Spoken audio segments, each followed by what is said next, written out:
Setakat ni ada perkembangan tak? Ada. Makan tu, makan lalu tu. Makan lalu dah no. Saya nak Kita boleh lah. tidur boleh dah no. Alhamdulillah. Kebah mesti ada lagi. Ada orang nyucuk kaki tangan ni. Faham sebab umur Dah semua. lambat dia. Faham. Tak apa. Okey. Minyak empah pun ada lagi tak? Ada setengah. Tengah hari Ada ni. macam setawak lah. Banyak hari dah. Minggu dah tak boleh tu pagi-pagi. Oh bukan mandi tu. Rempah ni, minyak rempah. Rempah ni. Ada setengah ni. Ada tengah ya. ni. Tak apa. Balik pakai dulu. Nah. Ya. Pagi sapu malam sapu. Minyak zaitun ada lagi? Ada. Ada Ada ya? setengah. Ada setengah ni nah. Hari ni kita tak bisa dah dengan ayak suri ayak. Tak barang lain terus guna. Bila habis je, mai pula lagi 2 minggu. Nah. Boleh. Apa atas tu? Boleh buang lah.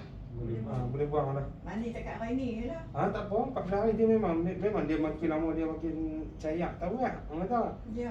Tapi dia bagus untuk saraf-saraf. Ya. Tapi yang penting saya makan dan buka dah boleh tengok Ya, saya insya-Allah. makan dan buka lah. Alhamdulillah makan lah. Okey. Macam tak ada benda nak makan tak? Oh. Makan asam tu. Dia buka selera tu. Ha. Makan dia nak lupa no. Makan. Asam ada lagi? Ada. Ada lagi dah? Ada setengah ni. Tak apa. Yang ada makan lagi nah. Tapi tak apa. Mai pusing ke depan. Tu penting makan garam tu. Asal Jawa tu dia buka selera.